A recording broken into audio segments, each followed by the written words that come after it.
Good afternoon, good afternoon again, folks. Welcome to another episode of Spilling Tea. I'm your host, Tiffany Daniels.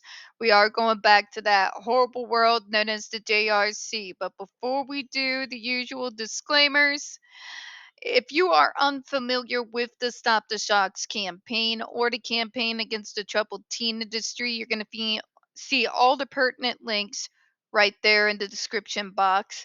Please, in particular, take note of the article written by NeuroClastic, a small non for profit started by Autistics for Autistics. In it, they interviewed over 900 ABA professionals in regards to the JRC's so called behavior modification program. The Judge Rotenberg Educational Center doesn't want you to read that article so much. They threatened NeuroClastic with a defamation lawsuit if they did not remove it from the website. NeuroClastic refused, so you know the drill. Please read the article. Share on all your social media. Also included in there is NeuroClastic's public statement in regards to the defamation lawsuit threat, as well as a link to their GoFundMe. We are crowdfunding just in case the JRC ever actually does see through with their threat.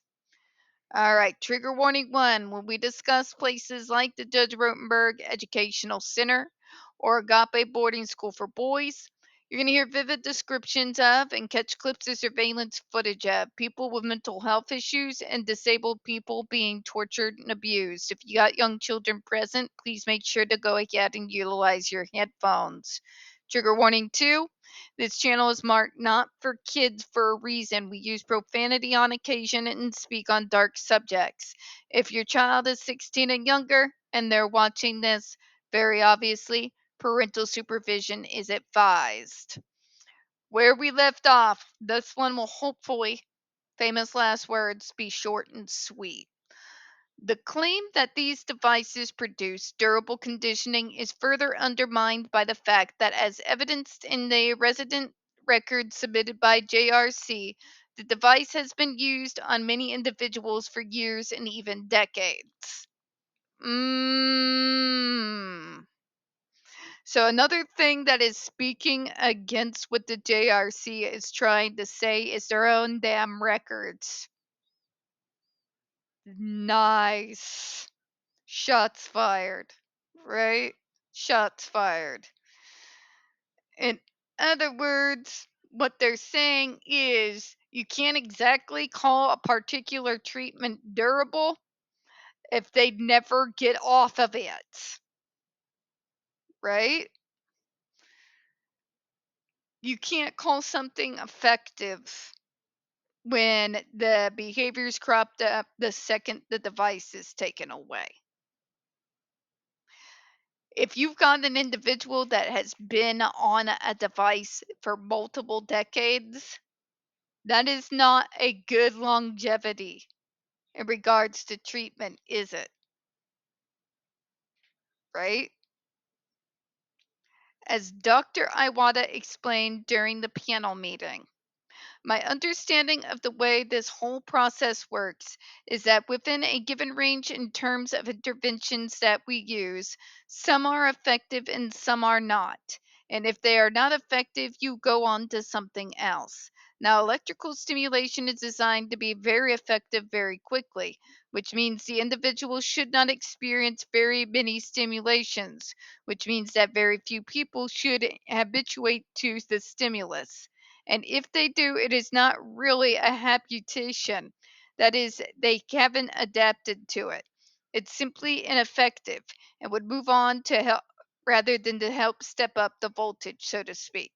In other words, this person is saying it is complete and utter idiocy that your answer to, well, the device is not working, the behaviors are still coming.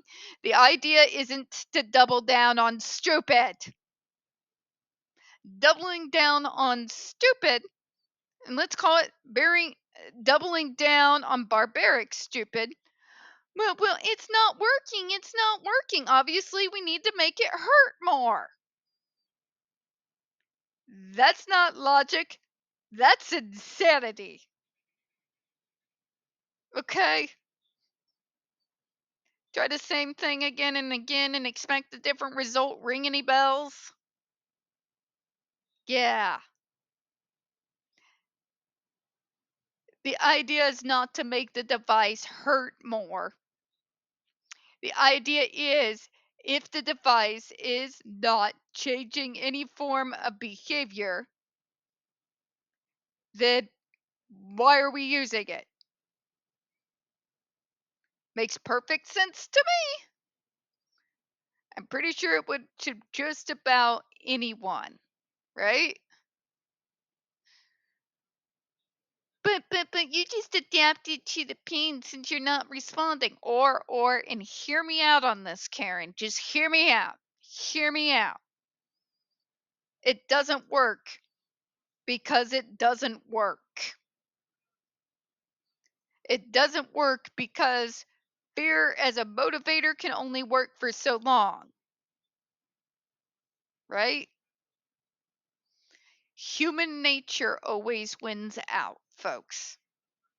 If that human nature also happens to be autistic nature, that is going to win out every time, regardless of what the situation is or the pain that's being inflicted upon us. Human nature, in this case, human atypical nature, is going to win out eventually. So it doesn't matter how much you abuse us or how painful it is. It's still not going to work. Okay? Pretty self explanatory. To use an analogy, a small amount of lemon juice on the tongue might be another aversive event, but if that doesn't work, we don't put acid on the tongue. Thank you! Like the answer is not to double down on stupid and make it hurt more. The idea would be to realize obviously this form of treatment is not working on this person, and I should probably try something else. We think like that because we're logical people. I'm not telling you need to be a bleeding heart here. This is just coherent sense. If it's not working, the idea is not to double down on stupid. The idea is let's go back to the drawing board and try to find out what does work. Makes all the sense in the world to me. We're actually going to go ahead and close out on that one, folks. We don't get very many views on this channel. The few we do tend to get removed from time to time. So if you could, please don't forget to hit the like button, hit subscribe, and don't forget to hit the comments. I appreciate your time. And as always, folks, we here at Spilling Tea hope you have a good one. I'll see you again here in a few minutes. Bye-bye, everyone.